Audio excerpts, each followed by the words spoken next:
Ready to ditch the texts and have some instant, real-time fun with your friends using just your phones? We're diving into how to use walkie-talkie apps, and Zello is a fantastic option we'll be using as an example today.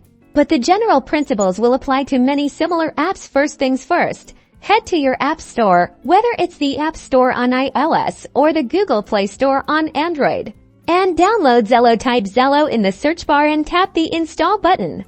Once installed, open Zello. You'll need to create a new account if you don't already have one. Simply press sign up and follow the prompts. If you already have an account, log in with your username and password. Now, let's add your friends. Tap the Contacts tab, usually indicated by a people icon at the bottom of the screen. Then press the Add Contact button, usually a plus sign icon at the top right. You'll need your friend's username on Zello to find them. Send them a contact request. Once your friend approves their contact requests, you should see them in your contacts list. Tap on your friend's name to message them.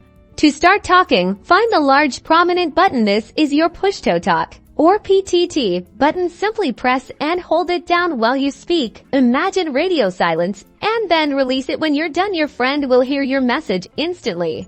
That's it. You are now ready to communicate with your friends by using a walkie-talkie app. So go ahead, try it out, and add some extra fun to your conversations. Don't forget to like this video and subscribe for more tech tips.